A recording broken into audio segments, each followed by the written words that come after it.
Ladies and gentlemen, my name is Daniel Seong, and I am honored to be your host of the Buttoned Up Podcast. Really excited today because I have one of my dear friends on the show. He is the founder and president of Road Risk, a first of its kind human optimized digital insurance agency, creating sustainability for small businesses through insurance and the risk management. As a creator, strategist, and speaker, Ryan helps organizations create meaningful and sustainable long-term growth. His keynote presentations and customized workshops concentrate on implementing leadership, marketing, and sales initiatives within growth-focused organizations. Oh, and abundance-minded organizations. Yeah, that's a big part of Mr. it. Ryan Hanley. Daniel, it is such a pleasure to be on the show, man. You said it, and it's completely mutual. I feel like the last 6 months, year, maybe a little bit longer, our relationship has started to really kind of grow deeper and grow roots. And you've become one of my absolute favorite people, and I'm so happy that we have had the chance to spend a lot of time in real life and really get to know each other on a deeper level, and your wife, and it's been such a pleasure, man. So I'm so happy to be here. Well, that's a true, likewise, likewise. And folks, you always have to excuse me here. I'm a little bit under the weather last couple of weeks, and I'm not sick, but I just had this darn throat or this cough. So you have to excuse me here. But Ryan, I wanted to bring you on specifically on the show here because there are so many things that you and I could talk about, and that you do speak about, on stage and traveling the country and the world. But you just came back from the Insurance Soup conference Yes, and you were asked to MC the event. yes, sir. Now, I can't tell you how many people were texting me throughout the couple days saying what an incredible job you did. Oh, And wow. and I think you were fired up because you probably felt the energy, like it was the right moment for you, for those couple days. Yeah, But one of the biggest fears that people have is public speaking. And you and I go to a lot of these events. I see you a couple times a year and I see you on stage and you are different than any other person that I see within the insurance space. And what I mean by that is, a lot of people are just uncomfortable and you see it. And it's not that they have a bad presentation, but they just haven't done it as much. hmm, So they stand there behind the podium or they'll kind of, they notice that they're being a little stiff. So to loosen up, they'll walk 3 feet to the left, 3 feet to the right, but you can just tell. You, however, not only do you work the stage, you come down the stairs, you go into the audience, walk in the aisles of the audience, you spin around, hand gestures, tonality, rhythm, the way you dress. I notice it all. And what I notice more, I watch the audience watch you. And you just see it in their eyes like, wow, this guy's a pro. Like he knows what he's doing and he knows what he's talking about. Now, I can guarantee you that you weren't always like this, hmm. but give us a little feedback on what it took to get to that point. Yeah. Yes. So one, thank you. That's maybe one of the nicest things that anyone's ever said. I want to be clear. Being in front of audiences is my favorite work thing in my life. If someone were to ask me, like, you could do anything for work. And while, as a kid, I may have said be a baseball player, and maybe if I could have been a professional baseball player, I would choose that. But let's talking in real life today. Um, that is where I'm the happiest. Outside of like being with my kids. So take that part out of it. That's my place. When Michael and Taylor asked me to MC Insurance Soup, they kept saying, we didn't know that you would be like this. And I said, dude, this is what I do. This is like breathing to me, like being there, putting on an experience for that audience. I'm going to get to your question in a second, but just to give context, like I don't do it to do it.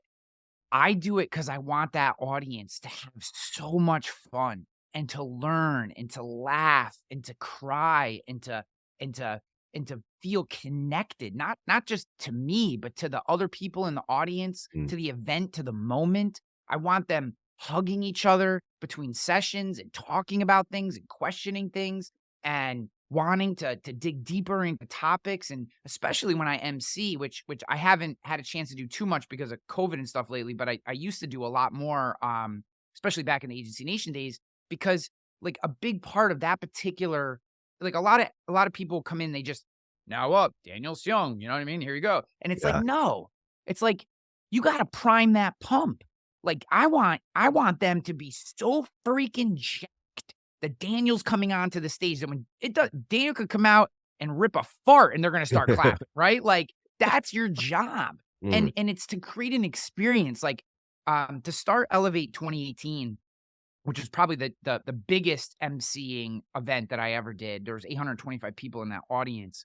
I kicked off that and this is actually on YouTube if you want to see it, but I kicked off that event with a 12-minute talk, which I titled "Give a Shit," and the whole idea, and this goes for everything in my life, and this is why people know I wear everything on my sleeve. I can't help that; it's who I am, right?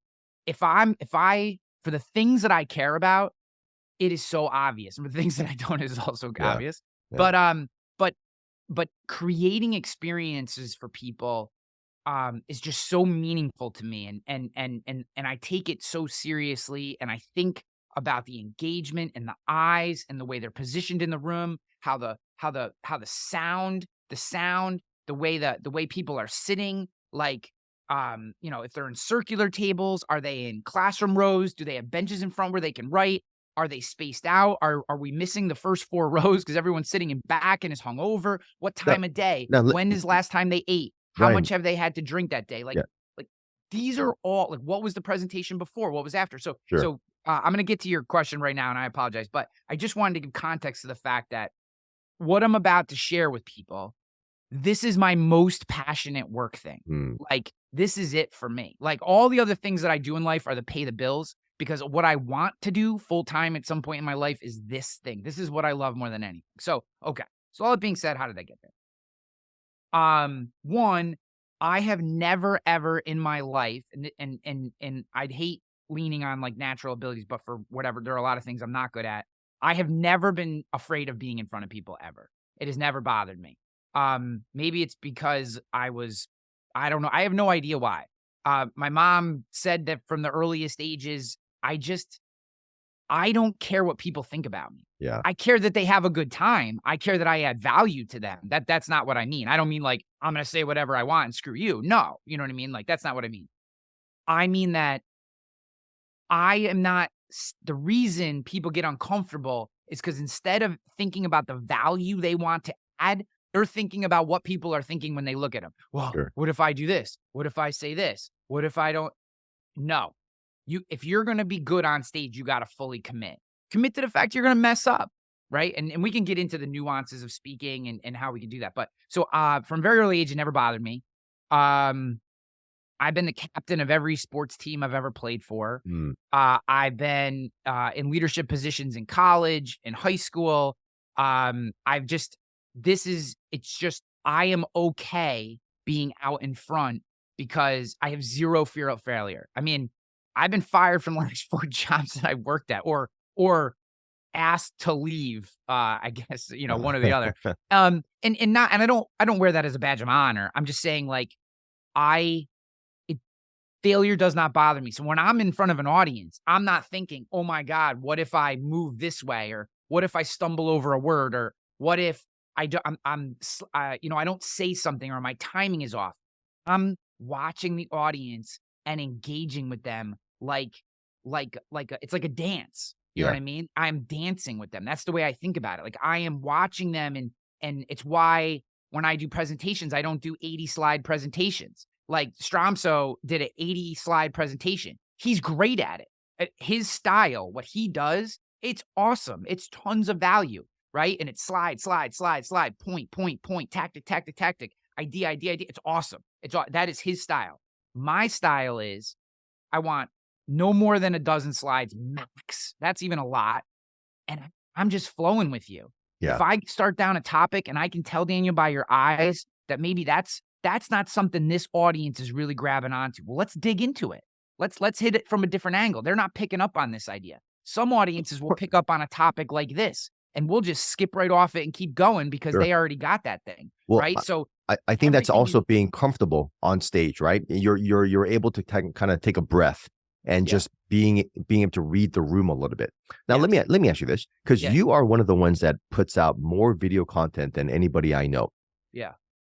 Would you say that that's a great on-ramp to getting comfortable speaking on stage, is Yeah. maybe working on some videos? Yeah. I think that he- you have to be feeling. I read voraciously and I listen to podcasts and I talk to people. Like if I'm in a room with you and you're talking about your business, I am listening to every word that you say and I'm taking it in and I'm creating derivative ideas that fit my life and my world or how I can understand what you're saying, right? And I'm constantly listening, constantly taking things in. So when I'm on stage, I may have a goal, right? So basically how I view it is I have a starting point and I have an ending point. And I have no clue how we're going to get there. I have ideas, right?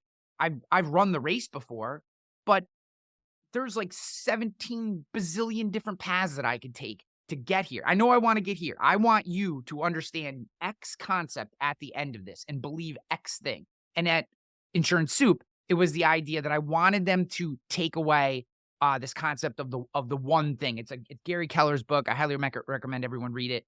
But it's this idea of the one thing. And just I read this book a couple weeks ago, and I just wanted like when I was thinking about Insurance Soup and what I wanted the narrative to be, I thought to myself, this is what I want. I want them to take one thing away, one powerful concept, and I just wanted to hit it from every angle. So that was the narrative.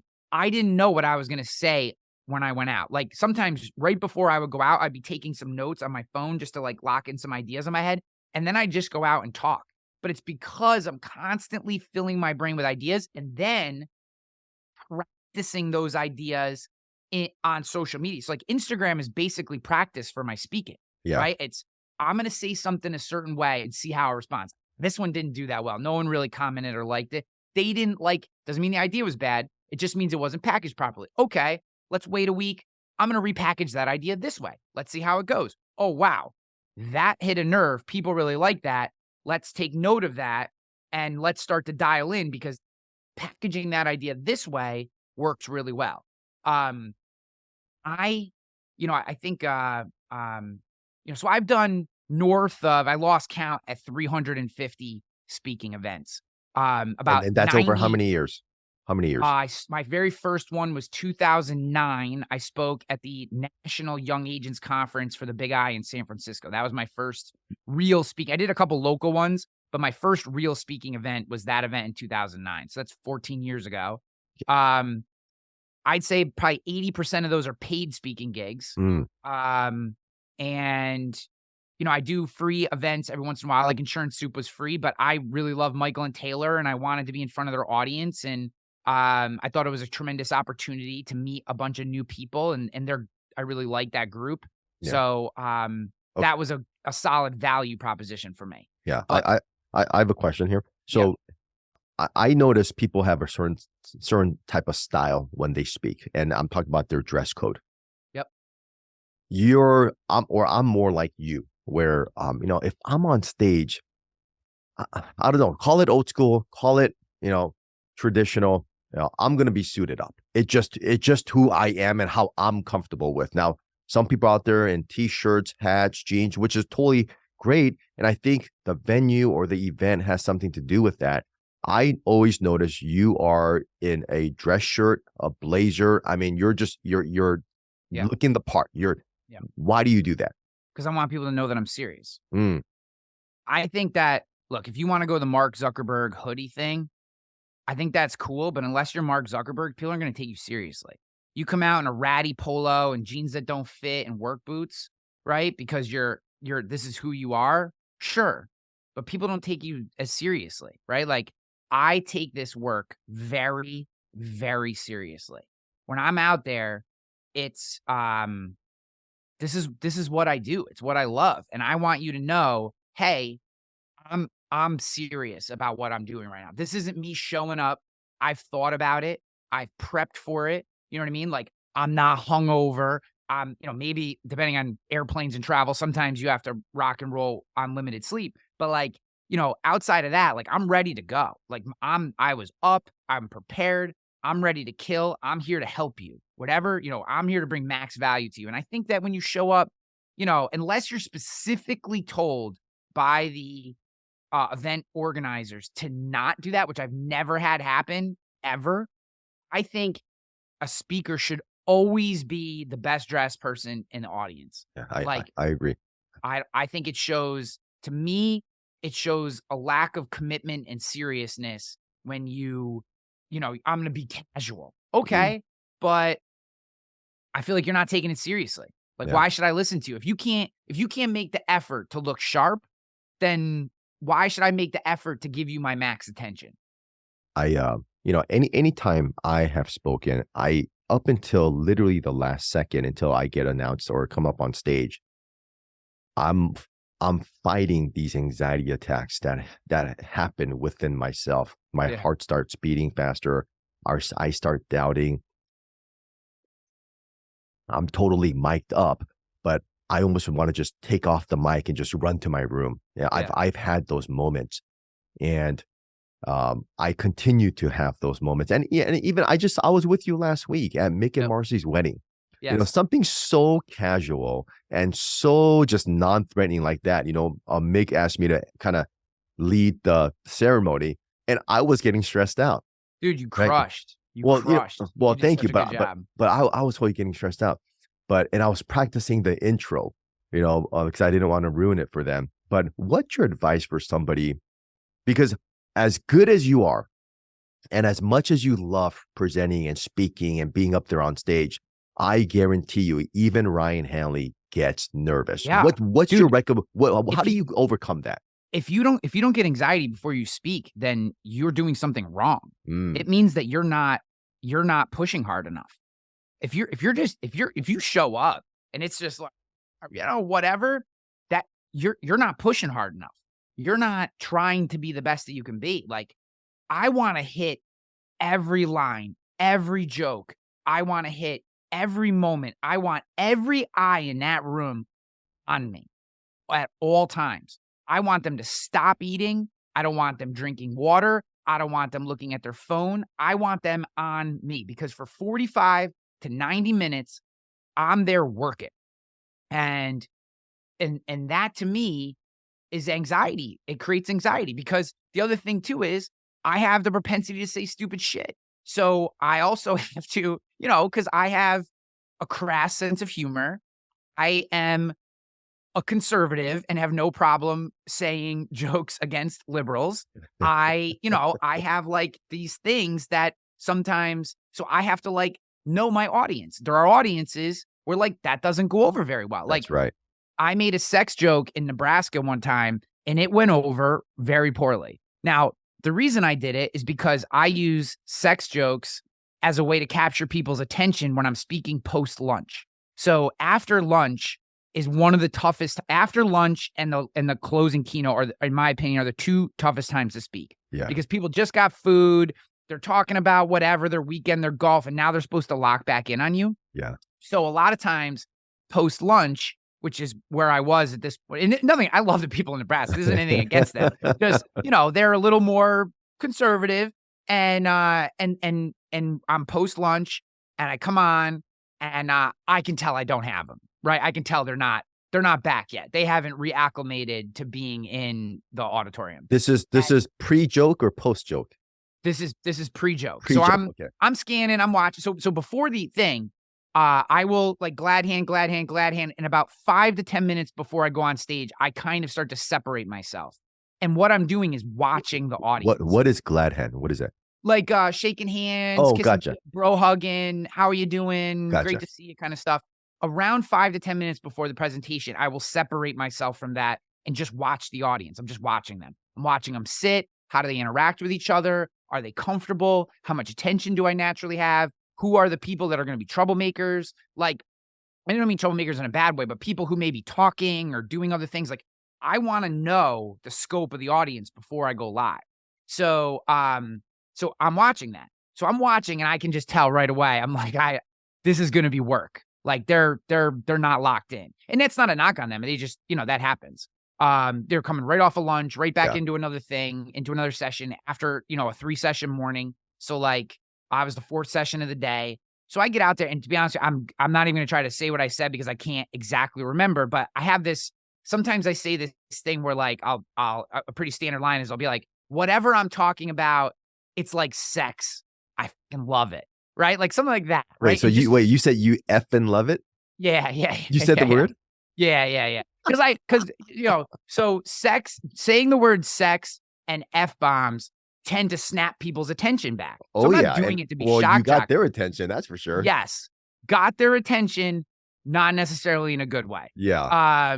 The few younger kids who were in this audience, they thought it was funny and I had them, but some of the stodgy old white guys in back were not impressed with that language. And I got a couple head shakes and a couple. Did anybody walk up and leave? No one got up and left, but I could tell. One, I had their attention, but they did not appreciate it. So then the next couple jokes that I had didn't necessarily hit as good. Like again, it was very age specific. You didn't know your audience there, buddy. Yeah. And that was when I learned don't swear and use sex jokes in the Midwest. They do not appreciate that kind of stuff, which again is fine. Now I know. I mean, this was probably 4 or 5 years ago, but like that was a good lesson. But yeah, so I have little things that I'll do to kind of capture their attention. Like if I see someone's not really paying attention, I'll work my way over to them in the audience and I'll use them as an example. Or I'll touch them on the shoulder as I'm talking, or I'll get like right up next to them and kind of look and speak directly to them. Yeah. Well, and also Ryan, I also noticed just the fact that you're walking by them, you don't have to engage with them, touch them, or look at just the fact that you're walking by them kind of wakes them up a little bit. Yeah. They're feeling the energy around them. Yes. So that 100% works. Yes. Yeah. So it's, and I learned that trick from Marcus Sheridan, who's a good buddy of mine. He wrote They Ask You Answer. He's been to a lot of insurance events. He's a tremendous speaker. And that's one of the things that I picked up from him. I've kind of made it my own, but he's really big on names. I don't do the names thing. That's his thing. I don't do the names thing. He will part of his contract will be that everyone has to wear a name tag. Everybody in the audience has to wear a name tag. And before he goes live, he will literally write people's names down and hand them stickers for them to put on so that he knows their names, and he'll call them by name as he's working the audience. I don't do that. That's his thing. I think that's very cool. I don't. Now, Ryan, why you got to share with the audience, because this is gold right here. Why does he do that? Because it makes one. So there's a couple of reasons. One, it makes it a wholly unique experience. In that event, it was Tammy. Tammy's going to have a specific thing. He's going to ask her a question. Tammy's going to give him a response. He can now engage with Tammy directly, and it makes it a unique experience. Two, everybody who knows Tammy wants to know what Tammy's going to say. Everyone who doesn't know Tammy wants to know who Tammy is and what Tammy's going to say. Yeah. It also, and this is a key for anyone out there who's listening, who's a young speaker, you need to build breaks into your presentation. Okay. Some people use silence. Some people use a video. Some people may use a complicated chart that people have to take a second. Some people use surveys. Marcus sometimes he'll use this interaction with Tammy as a way to let his brain reset and it's almost like a subheading in a blog, right? We're kind of changing topics or redirecting or giving himself a chance.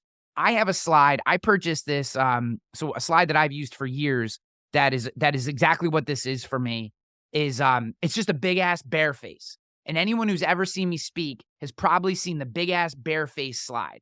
It is meaningless. It's literally a meaningless slide. and I put it right around where I know I'm going to start to run out of gas for a second or need a quick break. And what I'll do is I'll click to the bear face and everyone will kind of chuckle because it's just a stock photo of a big ass like close up on a bear face.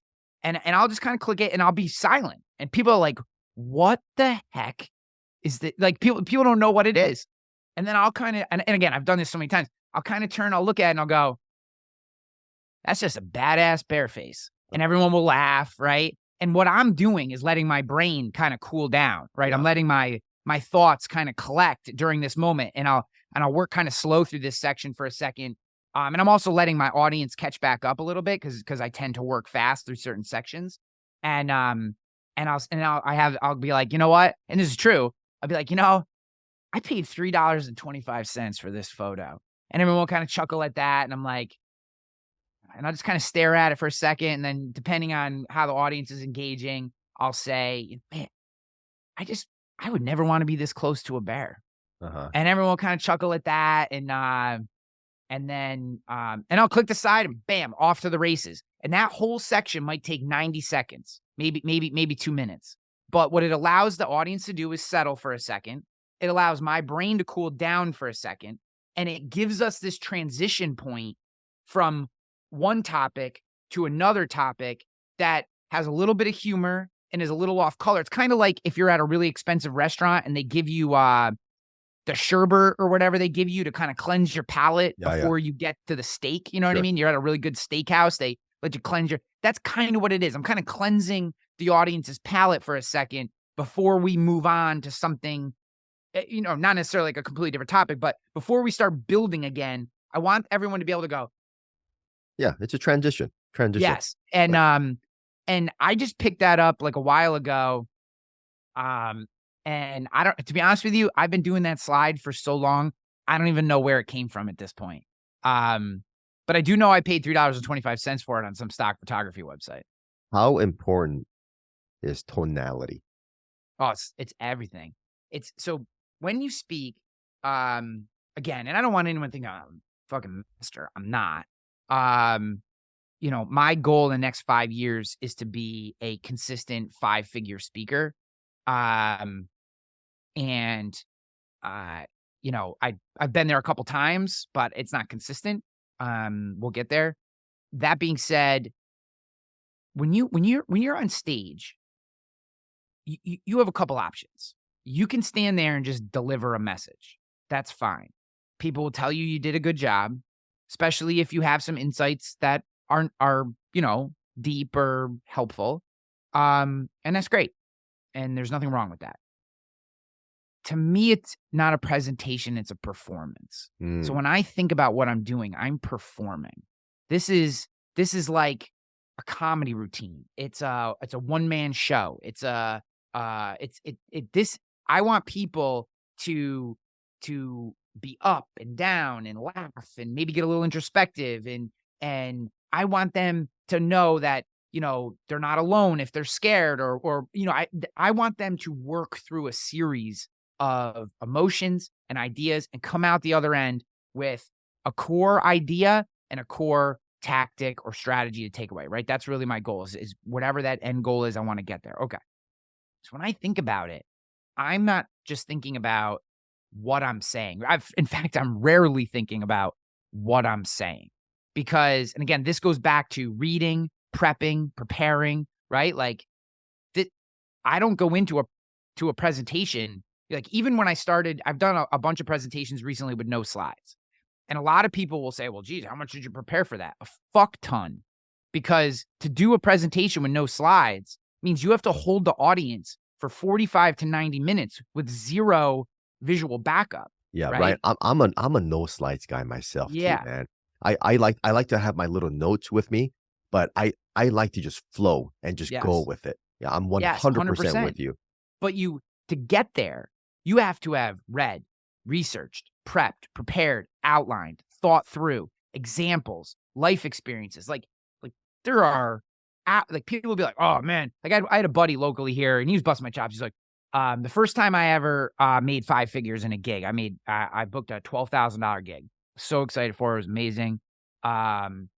And he goes, geez, $12,000 for 1 hour must be nice. And I'm like, you don't understand. I probably put 12,000 hours worth of work to get to the point where I could make 12 grand in 1 hour speaking. Now, it's not 1 hour because you have to travel there and all this. It's, it's not like you're on stage for maybe an hour, but it's not an hour's worth of work. That being said, what most people and most speakers who are struggling to get ahead don't realize is that it's all the work before you get on stage that matters. Right. This is like being a professional athlete, right? That's right. Um, take who's a great geez, why is no one coming to mind?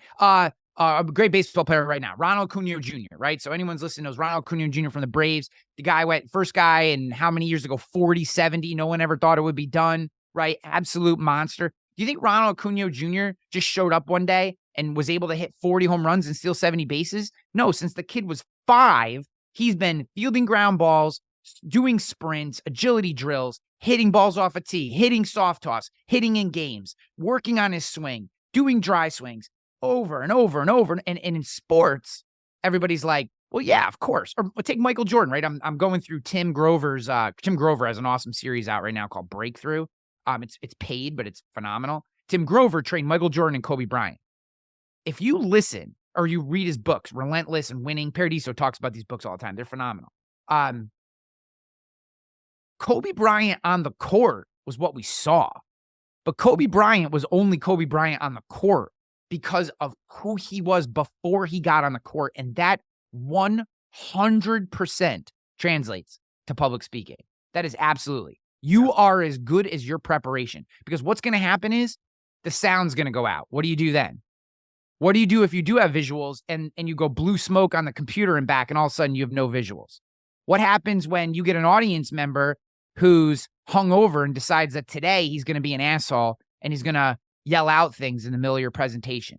What happens when, the ringleader of some young agents event who's like 55 years old decides to sit in the middle of the room and tell you that everything you're saying doesn't apply to him and his community, right? How are you going to work that? How are you going to work when only half the audience shows up? How are you going to work when double the audience shows up? How are you going to work when the event organizer's having a bad day and is screwing around and everything's late and now all of a sudden you were supposed to have an hour and you have 37 minutes?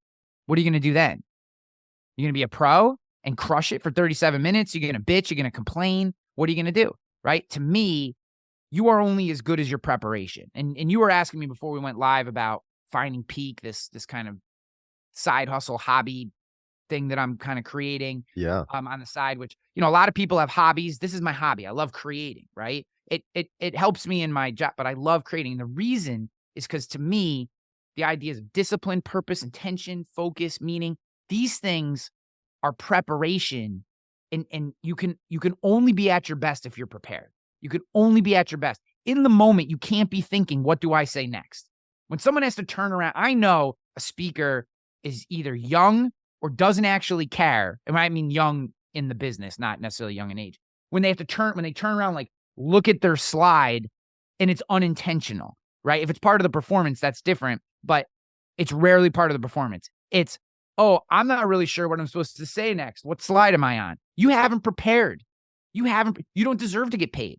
You haven't prepared for this event if you're doing that, right? Like you need to be prepared. So in the moment, you're not thinking about what you're saying. I'm watching the eyes.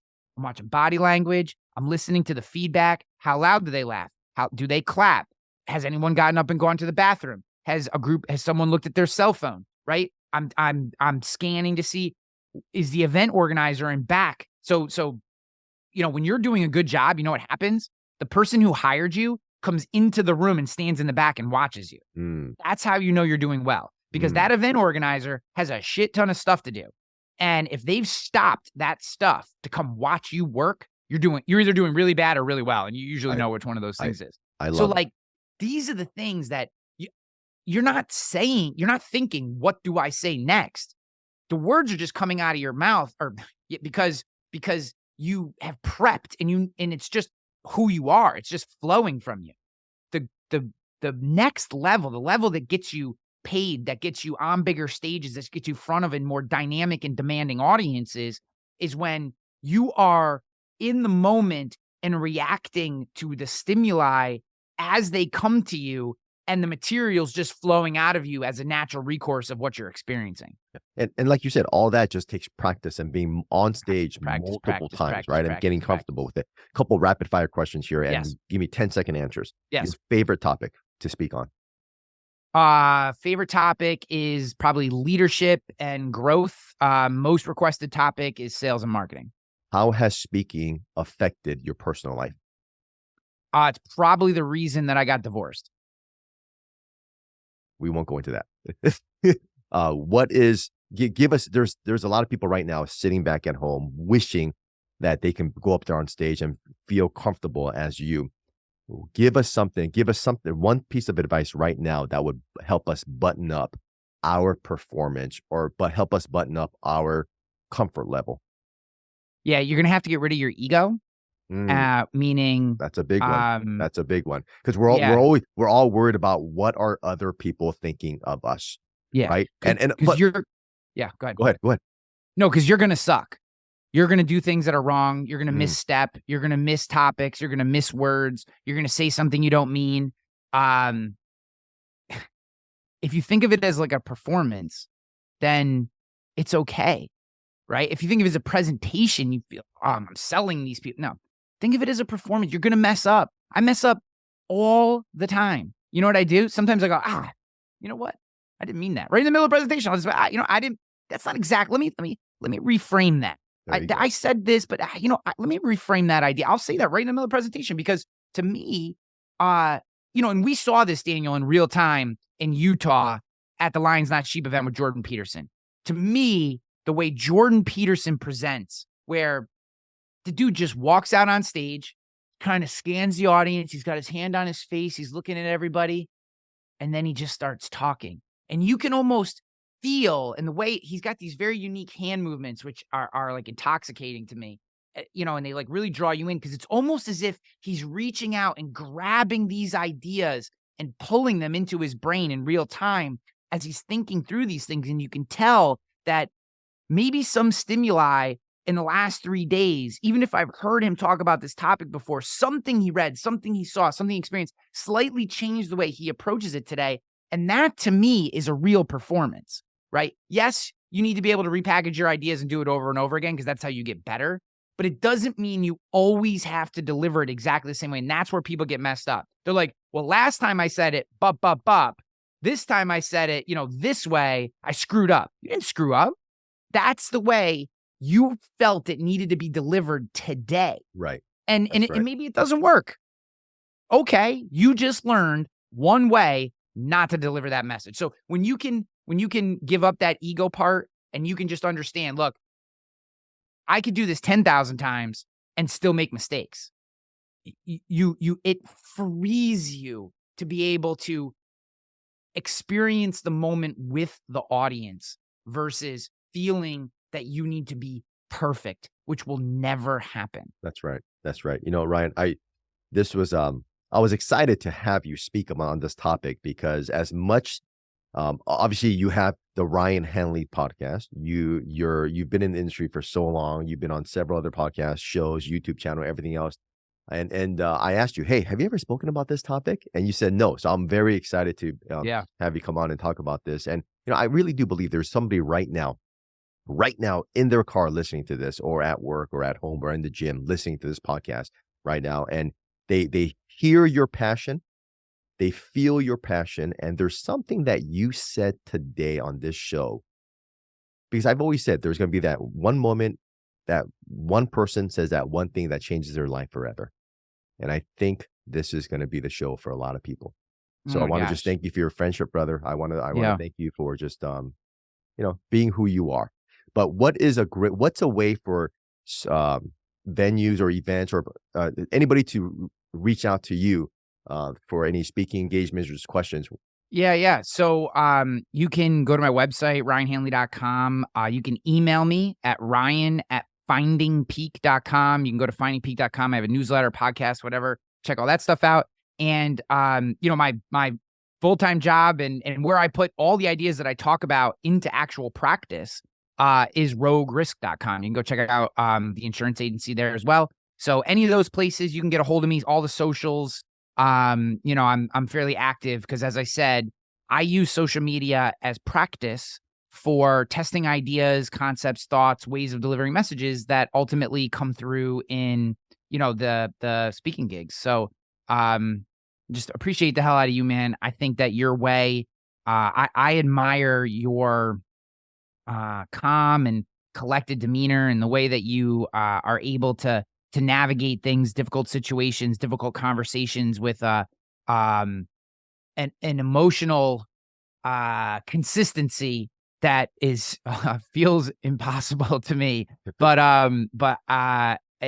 it's just so much fun. I appreciate the opportunity, and as always, I wish you nothing but the best, brother. I love you, brother. Bye. Thank you.